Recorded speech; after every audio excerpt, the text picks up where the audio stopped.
हरे कृष्णा। आप सबका बहुत बहुत धन्यवाद कि आपने भगवत गीता श्रवण कक्षाओं को पसंद किया। आपके प्रोत्साहन के द्वारा मैंने YouTube पे चैनल बनाया है जिसका नाम है संगीता शर्मा। आप सब कृपया उसे पसंद करें, सब्सक्राइब करें और बेल के बटन को दबाएं ताकि आने वाली कक्षाओं की जानकारी आप तक पहुंचे। पुरानी सारी कक्षाएं भगवत गीता श्रवण की इस चैनल पे अपलोड कर दी गई हैं और आप सब अपने परिवार के संग, अपने दोस्तों के संग उसको शेयर करें और उसे पसंद करें। किसी भी तरह को कोई भी प्रश्न हो आप कृपया बताएं, मैं उनका जवाब देने की पूरी कोशिश करूंगी और आपका प्रोत्साहन मेरे लिए बहुत ज़रूरी है ताकि मैं आने वाले दिनों में और कोशिश के साथ इन कक्षाओं को बेहतर बना सकूं। धन्यवाद। हरे कृष्णा। आप सबका भगवत गीता श्रवण में हार्दिक स्वागत है। आज हम पढ़ेंगे अध्याय 2 श्लोक 69। या निशा सर्वभूतानां तस्यां जागृति संयमी यस्यां जागृति भूतानि सा निशा पश्यतो मुने। जो सब जीवों के लिए रात्रि है वह आत्म संयमी के जागने का समय है और जो समस्त जीवों के जागने का समय है वह आत्मनिरीक्षक मुनि के लिए रात्रि है। तात्पर्य शिला प्रभुपाद के द्वारा। शिला प्रभुपाद की जय। इस श्लोक में रात्रि का और दिन का जो है उल्लेख हुआ है कि जो आत्मसंयमी व्यक्ति है वह जिस समय जागता है भौतिकतावादी व्यक्ति के लिए वह समय रात्रि होती है। तो हम इसको समझेंगे तात्पर्य के थ्रू। बुद्धिमान मनुष्यों की 2 श्रेणियां हैं। एक श्रेणी के मनुष्य इंद्रिय तृप्ति के लिए भौतिक कार्य करने में निपुण होते हैं और दूसरे श्रेणी के मनुष्य आत्मनिरीक्षक हैं जो आत्म साक्षात्कार के लिए अनुशीलन होते हैं। तो इसमें बताया गया है कि मनुष्य की 2 श्रेणियां हैं और वो जो 2 श्रेणियां हैं, एक श्रेणी जो है अपने निहित कर्मों में हमेशा व्यस्त रहती है और जो दूसरी श्रेणी है मनुष्य की वो आत्म साक्षात्कार के लिए जो है कार्य करती है, परमात्मा को जानने में व्यस्त रहती है। इस श्लोक को हम एक उदाहरण के द्वारा समझेंगे। ये उदाहरण इस तरह से है कि जब एक व्यक्ति जो कि लेमैन है और एक पेशेवर कलाकार एक संग्रहालय में प्रवेश करते हैं तो दोनों जो है एक कला को अलग अलग तरीके से सराहते हैं, उसकी सराहना अलग अलग तरीके से करते हैं। एक जो आम इंसान है जब वो उस संग्रहालय में जाके पेंटिंग को देखता है तो वो ये सोच के खुश होता है कि अरे कितने अच्छे रंग भरे हैं इस पेंटिंग में, कितनी सुंदर पेंटिंग है, बनाने वाले ने तो कमाल कर दिया है। परंतु जो प्रोफेशनल व्यक्ति है वो इस पेंटिंग के सूक्ष्म पहलुओं का आनंद लेता है। अब सूक्ष्म पहलू क्या है उसके, जैसे ब्रश स्ट्रोक का क्या उपयोग किया गया, कहाँ उपयोग किया गया, उस रंगों के प्रभाव क्या थे, यही रंग क्यों चुने गए। तो दोनों व्यक्तियों का जो दृष्टिकोण है उस पर्टिकुलर पेंटिंग को लेके अलग अलग है। तो इसी तरह से इस श्लोक में भगवान श्री कृष्ण व्यक्तियों के 2 समूह के बारे में बोल रहे हैं। पहला समूह है जो संभाव की स्थिति बनाए रखते हैं और दूसरा समूह है जो संभाव की स्थिति नहीं रखते हैं। अब संभाव क्या है?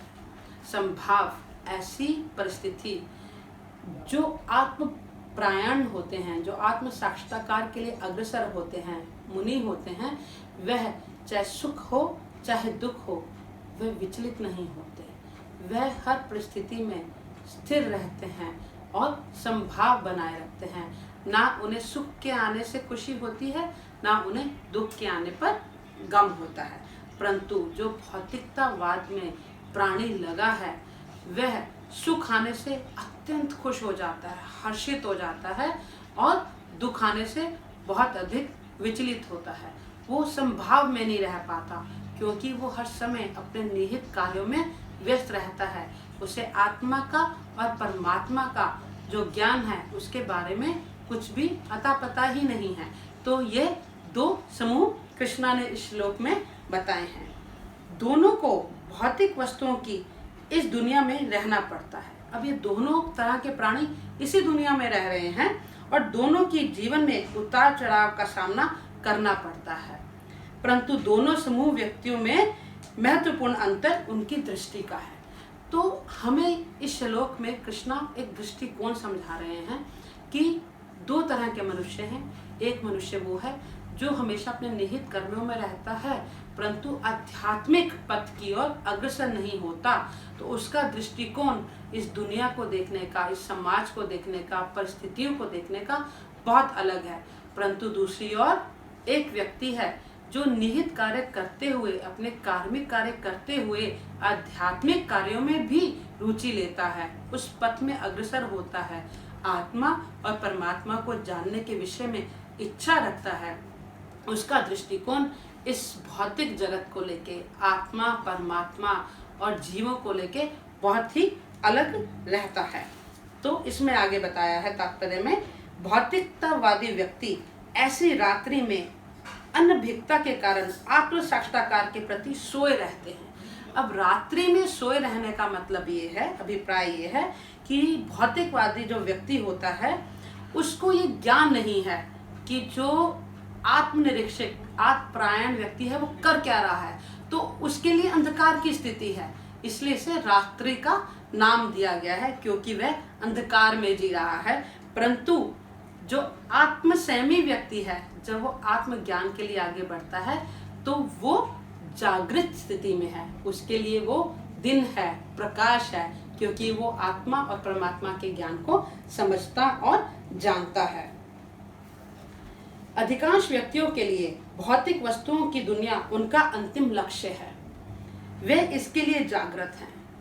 अब हमने दिन और रात की बात कही थी, तो जिस आदमी को आत्मा और परमात्मा का ज्ञान नहीं है उसके लिए सदा ही रात्रि है, क्योंकि उसका लक्ष्य जो है सिर्फ भौतिक इच्छाएं, काम, क्रोध, लालसा है और वह जो है सोया हुआ है इस विचार से कि आत्मा या परमात्मा है भी या नहीं। परंतु जो इंसान आत्म साक्षात्कार में है उसके लिए ये दिन है, प्रकाशमय है, वह हर समय इसी खोज में है कि मेरे को परमात्मा मिल जाए। मुनि को आध्यात्मिक अनुशीलन की क्रमिक उन्नति में दिव्य आनंद का अनुभव होता है, किंतु भौतिकतावादी कार्यों में लगा व्यक्ति आत्म साक्षात्कार के प्रति सोया रहकर अनेक प्रकार के इंद्रिय सुखों का स्वप्न देखता है और उसी सुप्त अवस्था में कभी सुख का तो कभी दुख का अनुभव करता है। तो इस श्लोक में कृष्णा ये बताना चाह रहे हैं कि दो तरह के प्राणी हैं, दोनों का दृष्टिकोण अलग है, तो हमें जो है इस अंधकार को, इस रात्रि को दूर करना है, दिन में आना है, जागृत अवस्था में आना है, आत्मा और परमात्मा के ज्ञान को समझना है, कृष्ण को जो है अपने आप को अर्पित करना है, उनके निहित सेवा करनी है, अपने सारे कर्म कृष्ण को अर्पित करके भव सागर से, भव बंधन से मुक्त होना है, आत्मसंयमी बनना है, आत्म प्रायण बनना है। और ये विधि बहुत सरल है, सिर्फ भक्ति योग के द्वारा। यहीं पर इस कक्षा का विराम चाहूंगी। हरे कृष्णा।